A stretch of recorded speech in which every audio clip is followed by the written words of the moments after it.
La saison des bals de finissant approche, là, c'est là les filles pensent à la robe qu'elles vont porter le soir du bal. Est-ce qu'elles devraient regarder cette année pour une robe longue ou une robe courte?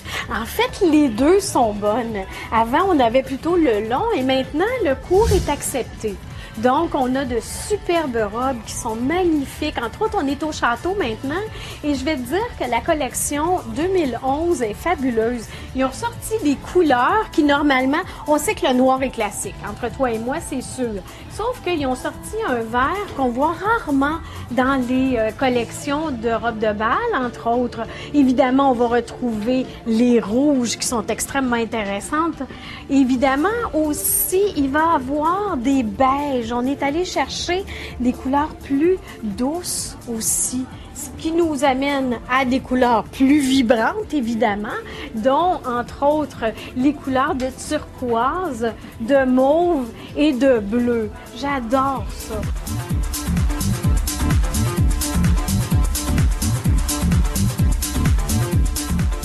Ce qu'on peut remarquer aussi, c'est les tissus. Les tissus sont satinés, c'est magnifique et il y a beaucoup de brillance, comme de paillettes. Donc, on a vraiment l'impression que c'est une soirée très spéciale. D'ailleurs, c'est une soirée qu'on peut avoir parfois une fois dans notre vie. Alors, il est intéressant d'aller se mettre la plus jolie du monde. Mais j'aime beaucoup le look de la robe turquoise derrière toi. Tu sais, c'est court, mais ça a quand même un look princesse. C'est bouffant avec le détail. Exactement. Puis c'est très, très sirène. C'est très glamour. Cette soirée-là, on voudrait être la plus belle du monde. Alors, à ce moment-là, une robe telle que celle-ci peut nous amener avec un effet très princesse.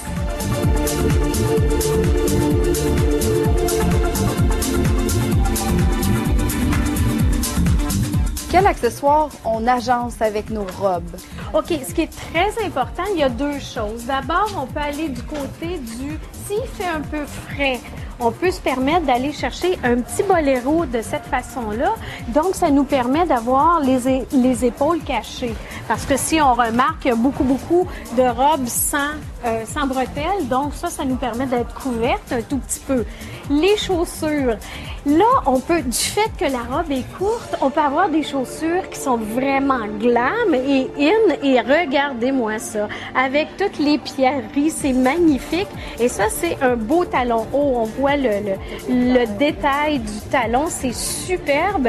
Et si quelqu'un, par exemple, n'a pas la possibilité de porter le talon haut, à ce moment-là, on lui offre la jolie petite sandale, mais très chic. As-tu vu comme c'est chic?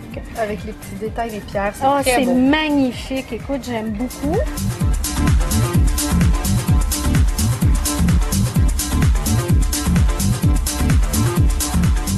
Alors là, à part les chaussures, les boléros, on n'oublie pas les sacs à main. Mais quel type de sac à main on agence avec une robe de bal?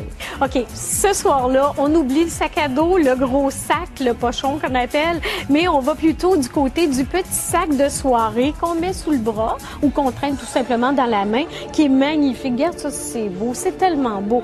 J'en ai un autre, si on veut être vraiment la star d'un soir, voilà. C'est magnifique. On a en dentelle, on a avec des fleurs, enfin bref, c'est un élément bien important. Il faut aussi se rappeler qu'ici, au château, ils ont un service tellement particulier, Jessie, c'est qu'ils enregistrent le nom de toutes les écoles et la personne qui achète une robe, par exemple, elle, on la rentre et ils voient tout de suite s'il y a quelqu'un de la même école qui a acquise la même robe. Donc, on ne se risque pas d'avoir le même look une à l'autre. Je trouve que c'est un service extraordinaire. Donc, je pense qu'il faut féliciter le château là-dessus. En effet, il n'y a rien de pire que d'arriver à son bal de finissant en se sentant super belle, pour voir la fille sortir de la limousine à côté de nous avec la même robe. Et tout à fait. Donc, il n'y a pas de désappointement à ce moment-là.